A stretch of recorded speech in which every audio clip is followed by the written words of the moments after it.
Good morning and welcome to StudyIQ. Today is 19th July. Let's see what we have got in the Hindu newspaper today. But before that, let's have a positive start. Life is like riding a bicycle. To keep your balance, you must keep moving, has been said by Albert Einstein. With this, we have many important articles. This one is about Rocky Summit, a meeting that took place between Mr. Trump and Mr. Putin. This one is about formaldehyde. It's a chemical that you find nowadays in fish, which is harmful, of course, for human beings and for animals as well. This one is about EVMS, very interesting solution provided in this article. This one is about Wuhan summit, and a byproduct of this summit is 2+1 format. What this 2+1 format is all about, we'll go through it in detail. This one is about Brazil. If you have extra time, help yourself with this one. Again, this one is about language. Extra time, help yourself with it. I'll quickly give you the gist of this article because we have already talked about higher education in recent past many a times. So now government has decided that under this status of institution of eminence, it is going to give. First of all, let me give you some basic detail about this thing, right? Very basic, very quickly. 3 institutions, these are public, or you can say government institutions, and 3 private institutions are given this status of institution of eminence. Now, government has said that it is going to inject, or it is going to invest, or it is going to give 1,000 crore rupees to these 3 public institutions. Now, it may sound good. First of all, once you get this IOE, you are provided with enough autonomy. But now when you are giving money just to public institution, you are not acting fairly. The thing is, when it comes to land for public institution, when it comes to other different things, the list could be a long list. But to make it short and sweet, I would say that just take example of land, right? We know that when any government university or college is being set up, government will give free land. So this is a big aid that you already give to public institutions. Now, if you are not giving money to private institution, right, what we are missing here is that if you are passing out from a public institution or a private institution, right, if you are been given with good quality education, then you are going to be a productive member of society, isn't it, as a student? So, and the main agenda here should be that there should be a fair play as well. You know, government should provide some money to private institutions as well. This is a point that we have to understand in terms of interest of our society. The other thing is autonomy and other things are granted. We have talked about it. So greenfield, you will find a term called greenfield experience. Now greenfield is associated, or this term is widely used many a times. It basically means doing something new, right? Getting rid of what you were doing in the past, but now starting, you know, from the scratch, you can say, or starting something completely new way of doing things. So this is something that government wants to create with this 6 institutions. Now, one thing that is, or in fact 3 essential items that are very important as far as education is concerned, right? First of all is talented youngsters. Then you need resources. When we talk about resources, you can add everything: money, your laboratory, your internet, and so many things. If you are talking about higher education, then you have to travel to different places. Your university, if you are doing PhD or research or something, then you should be supported. Money should not be a problem as far as quality of research is concerned, and a favorable governance. And when we talk about resource and talent, you can also add, means professors or faculties are also part of resource. Without them, they are at the core. If you don't have good team, then you are not going to succeed. Now, government is emphasizing too much on this getting or achieving this world-class status or in top 100 rank. But for that, there are many things that we have to do. Just like we have talked about this Heki, right? You can add on to what we have already discussed about Heki, autonomy. This point is again an interesting point, that equal distribution. If you are supporting public, then why don't you support private institution as well? So that's everything with this article. With this, I would like to inform all of you that up to 50% discount is available on our pen drive and tablet courses. This is going to last till 23rd July. Compare our UPSC pen drive course with traditional coaching classes. Here you pay 22,500 only, but here you have to pay more than 2 lakh rupees as well. You can download the PDF of this lecture from my Facebook page and Twitter handle. Make sure you share it with other people and don't forget to hit the like button. Now, this rocky summit that took place between Mr. Trump and Mr. Putin, this was the first formal summit between these two important leaders of the world. One is number one, the strongest person. The second one, generally speaking, is termed as second, you can say, strongest person, or rank 2 as far as strongest person in the world is concerned. Both these countries are, you can say, very strong country. They have the highest amount of nuclear weapons. They are big economies. They have, they have global reach, part of United Nations Security Council. Very influential countries, right? I'm sure you are aware about all these things associated with USA and Russia. Now, Mr. Trump is not that much appreciated, or this summit and stand that was taken by Mr. Trump has attracted some sort of fury back home.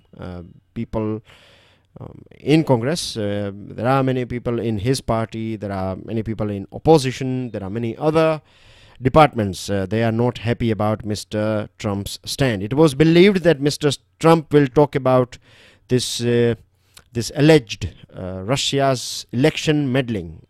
It was widely reported that Russia has played a sort of important role in making sure that Mr. Trump comes to power. Now, you can expect this thing. It's a matter of common sense that Mr. Trump will not talk about this thing. That will, give fuel to this debate that Russia has helped him to win this presidential election. U.S. Justice Department, just few days before this summit, the U.S. Justice Department indicted 12 Russian intelligence officials for hacking and leaking emails of top Democrats. But then as well, this thing was not discussed between these two leaders. This summit took place behind the doors, right, behind closed doors, so we don't have that much detail as well. But it is a good sign that both these countries are interacting with each other. If they keep on interacting with each other, then they can solve the problems that they have between them, and this will be beneficial for the whole world.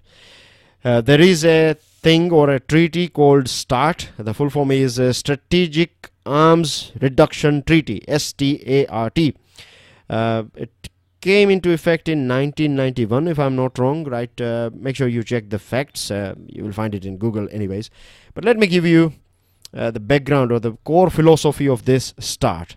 The main purpose of START is on reduction and limitation of strategic offensive arms, to make sure that both these nations are reducing and making sure that their strategic arms and this nuclear arsenal is limited. It's not proliferated. So this is one of the, this treaty was signed between these two countries. So it's a very important treaty, and Russia has said that this treaty is going to expire in 2021, and Mr. Putin has said that he's ready to extend it, and I'm sure USA will take a wise decision and will go for the extension. Now, what about India?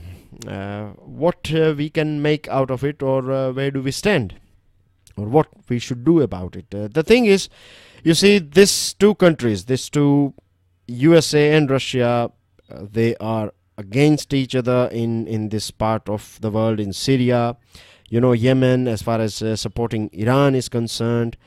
So there are many issues going on between them, these two countries, and because they are rivals, right, what happens is problems, they do become more and more severe, because this country is supporting a different viewpoint, this country is supporting a different viewpoint.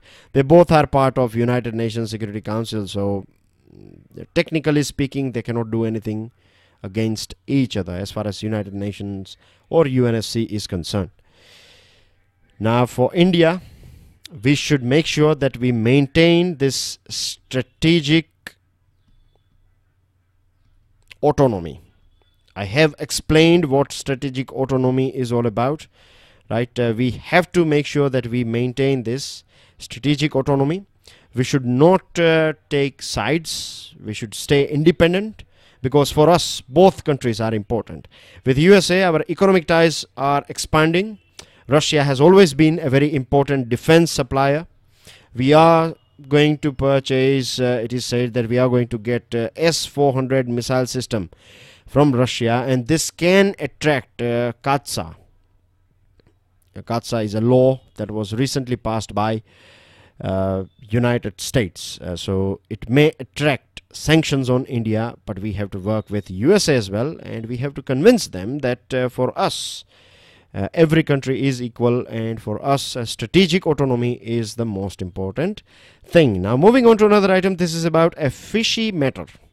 Now we have talked about this thing. Remember, I'm just going to remind you, right? We have not gone through it in detail, but I'm sure you remember this news that was reported, I think a week or 10-15 days ago. I'm not sure exactly the date about this news item, but I'm sure I provided you a picture from the Hindu newspaper.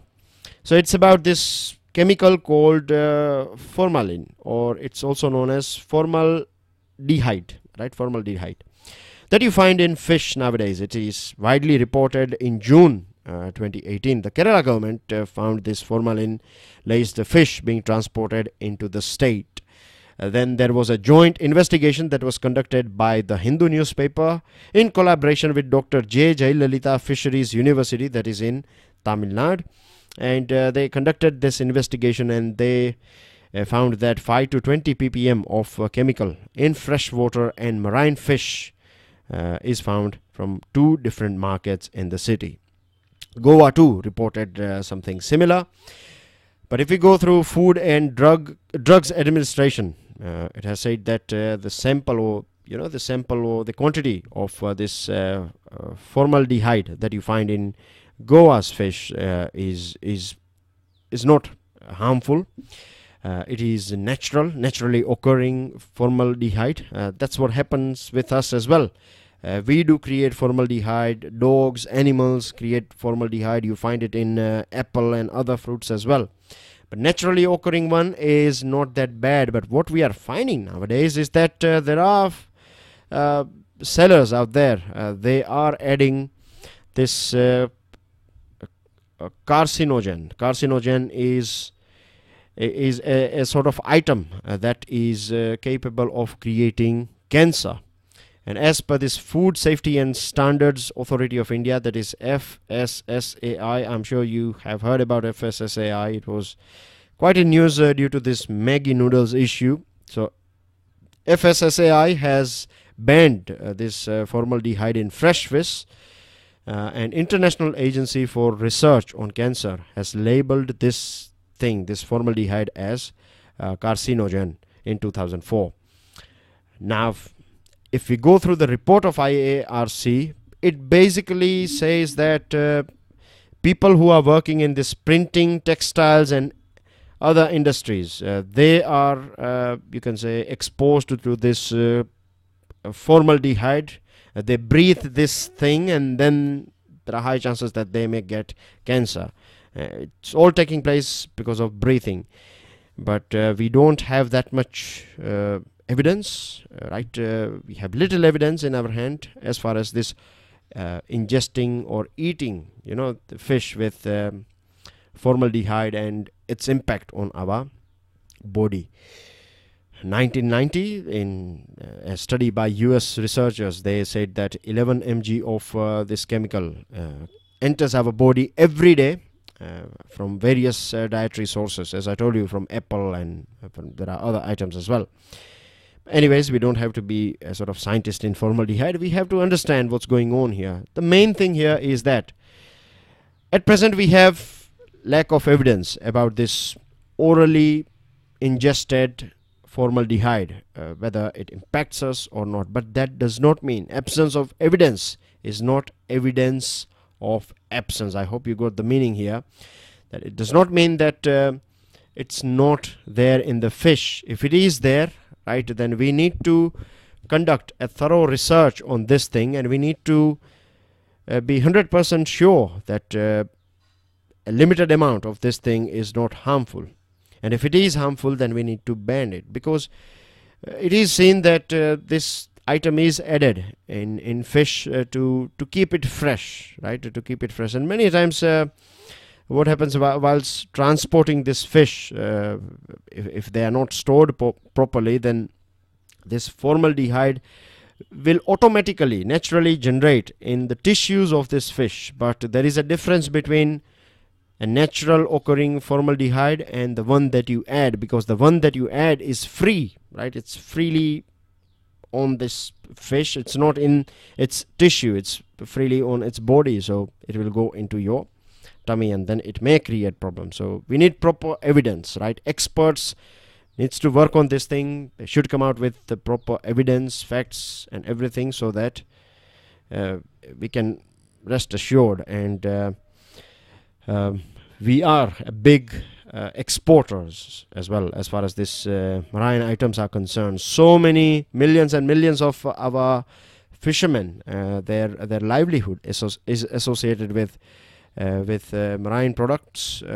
As far as economy is concerned, right, there is always a debate between being vegetarian and non-vegetarian. Of course, it is a personal choice of an individual, but you can imagine if people who are consuming fish or other items, if they stop all these things and if they just stick with vegetarian items, then of course it will kick inflation, because limited supply and high demand. The other thing is there are so many medicines and other things that you produce from fish. So if it is already, filled with chemicals, then it is going to be, it's not going to be healthy for pharmaceutical industry too. Moving on to another item, it is about restoring faith in electronic voting machines. This is EVM, and this is VVPAT. Now I'm sure we all are aware about how it works. When you press a button here, then a sort of slip will be generated here. You can see this thing for 7 seconds, and then it will automatically drop in this box here, right? This is how it works. Now, on 17th July, several opposition parties decided to discuss the issue of malfunctioning of EVMs. EVMs, you cannot connect EVM with any Bluetooth or Wi-Fi or anything, right? They are locked in a strong room. So it's, you can say, nearly impossible for anyone to play around with this EVMs. Now, Chief Election Commissioner, the current one, he has said that EVMs are being made a scapegoat because they cannot speak. Now, this is not a proper solution. One of the things is the reason why we find Election Commission is being targeted, or a product of Election Commission is being targeted, is because Election Commission, in fact, it has lost the trust, or you can say that aura it used to have, that charisma that Election Commission used to carry with it, because it is doing one of the most important job in democracy. One of the most important job is conducting free and fair election. If you don't have free and fair election, what will happen? Think about it. If you have some viewpoints, stick it in the comment section of this video. I would love to hear from you guys. What will happen if we don't have free and fair election in a democracy? Or can you call a country a democratic country if you don't have free and fair election? There are two ways of looking at it. I'll leave it up to you guys, right? I'm sure you all are mature enough and you know what will happen. But then as well, let's give it a go. Let's try some writing skills. So in a democracy, there is perhaps nothing more important than the credibility of the electoral process. Now, if we go back in the past of this election commission, recent past, then we find that former Gujarat Chief Secretary Achal Kumar Jyoti, he was appointed as Chief Election Commissioner in July 2017. When he was appointed, it was said that there was a rumor. I don't know whether this is a rumor or this is a reality, but of course you know that he was former Gujarat Chief Secretary. And it is said that he was very close to Mr. Modi when Mr. Modi was Chief Minister. Now, one thing that we find here, right, during this elections, legislative elections of Gujarat and Himachal Pradesh, what Election Commission did, it declared or it announced the dates of Himachal Pradesh elections, and you know it very well. Once the dates are declared, model code of conduct applies. So Himachal Pradesh dates were declared earlier on, and Gujarat's dates were not announced, and because of this thing, Prime Minister Narendra Modi got a sort of window of opportunity to announce some new SOPs and schemes for Gujarat. So this was heavily criticized by many people, and this is something that we don't expect from Election Commission. Now, to be honest, I am not sure whether they have something, you know, whether there is a connection between Mr. Modi and Achal Kumar Jyoti. We don't know, right? We cannot comment that yes, I know everything, and no, that would be stupid. I don't know whether they have a nexus, but this Election Commission or this Achal Kumar Jyoti, he could have declared, you know, he said that I think it was this rainfall and you know, all these disasters that took place in some northern part of Gujarat. Because of that thing, he said that we need to give some extra time. I think that was the reason. But opposition parties, they were demanding, yes, it was exactly, yes, that rainfall last monsoon around that point of time. Opposition parties were saying that we are ready for it, just declare the dates, but it gave this breathing room to PM Modi. Anyways, so this is one of the reasons why we find that so many political parties nowadays, as well as there are many people nowadays, right, they don't believe or they don't have this trust in EVMs. They think that you press any button and it will go to BJP. The vote will be counted in BJP's, you can say, on BJP's side. Then you have this RK Nagar by-election in Chennai, where we saw this fake electoral ID and other things are going on. So there are so many incidents and examples that forces us to ask many questions, to, you know, to doubt this working of Election Commission, particularly nowadays. Earlier on, it was considered a very strong, independent, constitutional body, and what can be done about it, right? What is a thing, what is a way out? Now we have also added, as I told you, this VVPATs, right? So once you press a button here, you will be shown a slip, so that you can rest assured, you know, that your item or the party that you have donated your vote, and the vote has actually gone to that party. Now what happens, this, you cannot take this slip away, it will drop, isn't it, automatically. After 7 seconds it will automatically drop in this box. What we can do is, we can give this, you know, this should be printed, it gets printed anyway. So this printed slip, right, should be given to the voter, and then this slip should be posted in a, or it should be dropped in a ballot box, and if required, right, then both this machine as well as these slips that are physically dropped by people, right, this thing should be checked, you know, verified, to make sure that nothing is wrong with EVMs. This is a very interesting solution that we can apply, and it's not necessary that you have to go through every box, but if you find that a difference between a winner and a loser is less than 10%, or if a loser demands a recount, then we would have both things, right? At present we are just counting this thing, and if physically, if you drop this thing, then you will have this confidence as well. So this is a thing that can win back this confidence of people on this EVMs as well as Election Commission. Now talking about this Wuhan breakthrough, We have again talked about it. The thing is that many of you would be thinking that I'm saying that we have talked about it, but it's a way of reminding you guys, right? And it is also an indication that you have to be regular. If you are like a guest here, few days you follow it, few days you don't follow it, then I'm sorry to say that you are not going to benefit at all. If you stay with it every day, every day is not same. And many times we are not in a great mood in the morning for various different reasons. But our work, right, whatever we do, we should do it as professionally, and we should give the best we can, right, in whatever circumstances we are. And that's what I do as well. It's not that I'm always in a great mood in the morning, but then as well I have to, we all have to learn to conquer our mood. Our mood should not be driving us. We should be driving our mood. So I hope same thing applies to you guys. You will learn something out of it, and stick with this discussion on regular basis, no matter what. So this Wuhan summit,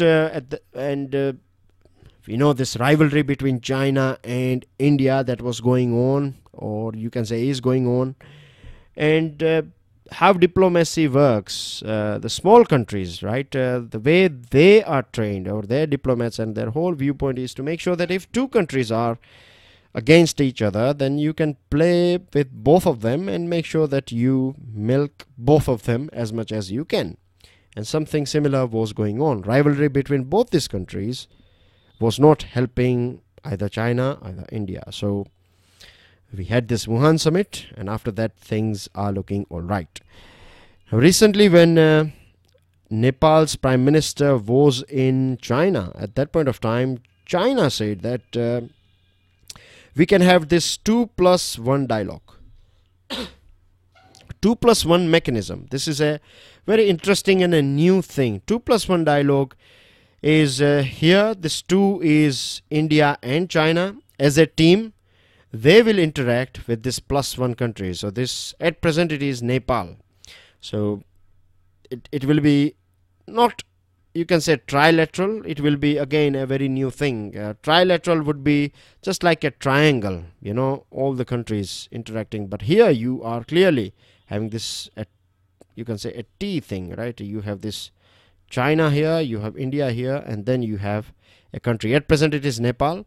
It is also said that you can have this flexibility, and Nepal basically is going to be a test for both the countries. If everything goes all right with Nepal, then we can have this 2+1 with Afghanistan. This one could be Afghanistan. We want to see, as India, we want to see 2+1, and this one could be Pakistan. So if we can do this thing, this will be altogether a new era in this relationship of India and China. Now, important news item: Lok Sabha to debate this no trust motion that is going to take place tomorrow. This has been accepted by Lok Sabha Speaker. You can see the formation of seats here. Now, how it works: no confidence motion is declared, or it's been explained in Article 75 of the Constitution. So it's basically about proving your majority. But to initiate this process, you need support of 50 members. 50 members have to request to this Lok Sabha Speaker, and then this can be kicked in. Sabrimala Temple, Supreme Court has said that you cannot say no to women entering temple. This is going to be unconstitutional. Bill on death penalty for child rape to be tabled. And this issue of section 33 subsection 7, it's about standing from two different constituencies. Earlier on, before this amendment, you can stand from multiple constituencies, but now maximum that you can, it's 2. So government has said that this is a fair thing. Supreme Court is hearing this thing. Let's wait and watch. And special remission for prisoners, they are going to be relieved, right? Celebrating this 150th birth anniversary of Mahatma Gandhi.